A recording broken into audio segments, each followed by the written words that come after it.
Welcome to remembering Islamic legacy YouTube channel. السلام علیکم۔ اردو زبان میں سیرت نبوی پر اچھا خاصا ذخیرہ موجود ہے۔ اس ٹاپک کے لیے قابل قدر کتابیں اور ویڈیو بھی موجود ہیں جو دنیا کی کسی دوسری زبان میں نہیں پائی جاتی۔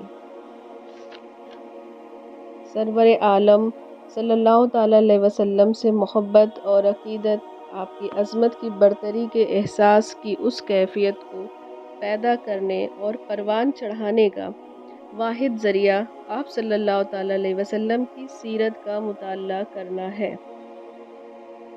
اس ویڈیو کا مقصد اسلامی تاریخ کو جاننا اور سب کو سمجھانا اور سب کے سامنے بیان کرنا ہے۔ دین ابراہیمی عرب میں زیادہ نہیں ٹھہر سکا۔ پورے ملک میں بت پرستی پھیل گئی تھی۔ حضرت ابراہیم علیہ السلام تو خالد توحید کے داعی تھے، اللہ کا دین پھیلانے آئے تھے، لیکن لوگ ان کا سکھایا ہوا سبق بھول گئے تھے اور مورتیوں کی پوجا کرنے لگے تھے۔ لیکن ایسا ایک دم سے نہیں ہوا۔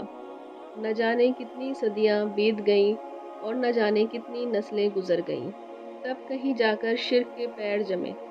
یہاں پر بتانا بہت ضروری ہے کہ شرک آیا کہاں سے، بت پرستی پھیلی کیسے۔ بات یہ تھی کہ حضرت ابراہیم علیہ السلام اور اسماعیل علیہ السلام سے عربوں کو بے انتہا محبت تھی، بے انتہا عقیدت تھی۔ کعبہ شریف ان دونوں کی ہی تعمیر تھی، اس لیے لوگوں کو کعبے سے بہت محبت تھی۔ پھر یہ محبت اسی تک محدود نہ رہی۔ کعبہ شریف کے پاس جو بھی پتھر تھے وہ بھی لوگوں کو بہت عزیز ہو گئے تھے۔ حال یہ ہو گیا تھا کہ لوگ کاروبار کے سلسلے میں بھی جاتے تو ان پتھروں کو بھی اپنے ساتھ لے جاتے تھے۔ ان کا خیال تھا کہ اس سے برکت ہوگی اور مقصد میں کامیابی ہوگی۔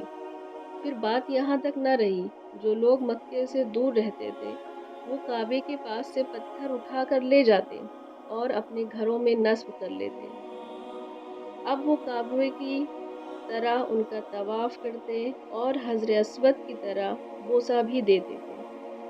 اسی طرح وہ عقیدہ جس کے خلاف حضرت ابراہیم علیہ السلام نے زندگی بھر جہاد کیا تھا، عرب میں پھر سے پھوٹ پڑا تھا۔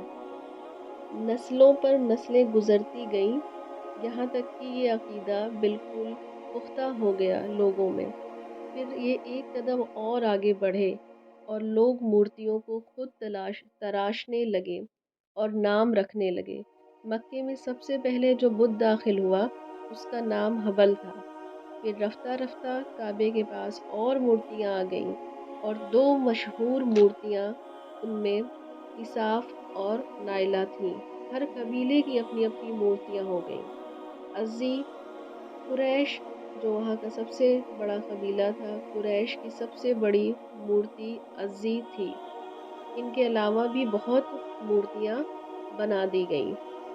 یہ وہی گھر تھا جسے ابراہیم اور اسماعیل علیہ السلام نے اپنے مقدس ہاتھوں سے بنایا تھا، بڑی آرزوؤں اور تمناؤں سے بنایا تھا۔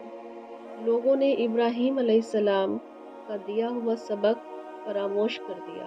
اب انہیں یاد بھی نہیں رہا کہ کبھی اسی گھر سے توحید کی صدا بلند ہوئی تھی، بلکہ اب ان کے لیے یہ تصور کرنا بھی دشوار تھا کہ یہ بت پرستی کے سوا بھی کوئی سچائی ہو سکتی ہے۔